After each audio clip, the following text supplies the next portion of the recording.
కుర్చీలు మడత పెట్టడంలో లోకేష్ కు గిన్నిస్ రికార్డు ఉందంటూ ఎద్దేవా చేశారు మంత్రి అంబటి రాంబాబు.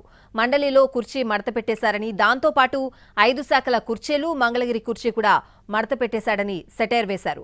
త్వరలోనే టీడీపీ కుర్చీ కూడా లోకేష్ మడత పెట్టేస్తాడని అన్నారు అంబటి రాంబాబు. కుర్చీ మడత పెడతానంట ఈ మధ్యన ఎప్పుడు చూసారా మీరు? డయాస్ మీదకి వచ్చి కుర్చీ తీసుకొచ్చి ఇట్లా మడత పెడుతున్నాడు. కుర్చీలు మడత పెట్టడంలో లోకేష్ బాబు అంత గొప్పవాడు ఎవడు లేడు. రాసుకోండి అయ్యా. గిన్నీస్ బుక్ రికార్డు కుర్చీలు మడత పెట్టడంలో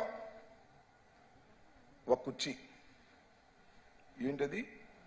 శాసన మండలి కుర్చీ మడత పెట్టేశాడు. మంత్రి 5 శాఖల మంత్రి, 5ఏనా 6 మరి ఎన్నో మంత్రి కుర్చీ మడత పెట్టేశాడు. మంగళగిరిలో కూర్చోవా అంటే నుంచున్నాడు, కూర్చున్నాడు.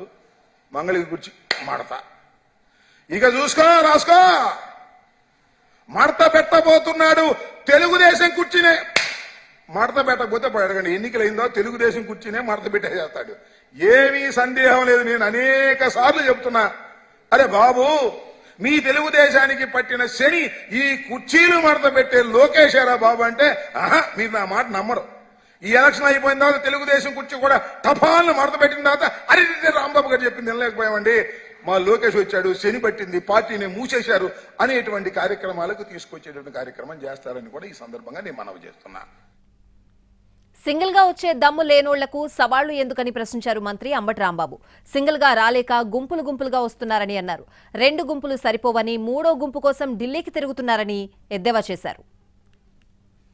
సవాళ్లు స్వీకరించదలుచుకుంటే, దమ్ముంటే, వెన్నుపూసలో బలముంటే సవాలు స్వీకరించండి. ఎప్పుడో చెప్పాం, సింగిల్ గా వచ్చే దమ్ముందా అని.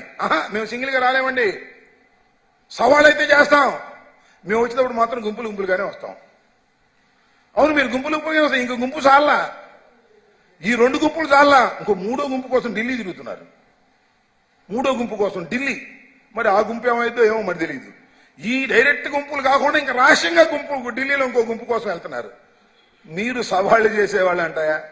సింగిల్ గా రానే వాళ్ళు సవాల్ ఏం చేస్తారు? గుంపులు గుంపులుగా వచ్చేవాళ్ళు సవాల్ ఏం చేస్తారు?